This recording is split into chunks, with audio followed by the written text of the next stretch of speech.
ఓం సాయిరామ్. ప్రియమైన మీ అందరికీ నా నమస్కారం. ఈరోజు ఆషాఢ నవరాత్రుల 6వ రోజు. ఈరోజు మనం శ్రీ మహాలక్ష్మి అమ్మవారిని భక్తి శ్రద్ధలతో స్మరించుకుందామండి. మహాలక్ష్మి అంటే కేవలం ధనం మాత్రమే కాదు, ఆరోగ్యం, ఆనందం, మంచి కుటుంబం, మనశ్శాంతి, సంతృప్తి ఇవన్నీ కూడా అమ్మవారి కటాక్షమే. ఈరోజు అమ్మవారి ముందు ఒక దీపం వెలిగించి కళ్ళు మూసుకుని ఇలా సంకల్పం చేయండి. అమ్మా మహాలక్ష్మి, నా మనసులో ఉన్న లోటు భావాన్ని తొలగించండి.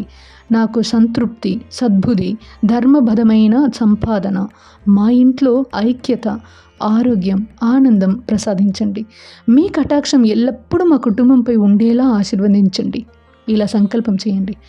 ఈరోజు ఓం శ్రీ మహాలక్ష్మియై నమః అనే ఈ మంత్రాన్ని 11, 27 లేదా 108 సార్లు భక్తితో జపించండి.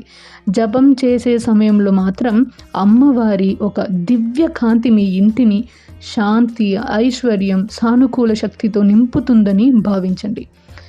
ఈరోజు మహాలక్ష్మిని మీరు వేడుకునేటప్పుడు మీరు కేవలం ధనం కోసం మాత్రమే పిలవకండి. మీ హృదయంలో కృతజ్ఞత ఉంటే అమ్మవారి కటాక్షం సహజంగానే మీ ఇంటికి వస్తుంది. ఇతరుల సంపదను చూసి బాధపడకండి.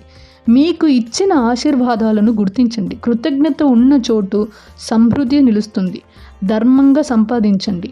ప్రేమగా అందరితో పంచుకోండి. వినయంగా జీవించండి. అప్పుడు ఆ తల్లి యొక్క ఆశీర్వాదం మీ వెంటనే ఉంటుంది. మరి రేపు ఇంకొక చక్కటి వీడియోలో ఆషాఢ నవరాత్రుల 7వ రోజు ఏ అమ్మవారిని ఆరాధించాలో తెలుసుకుందామండి. అంతవరకు మీ దగ్గర నుంచి సెలవు తీసుకుంటున్నాను.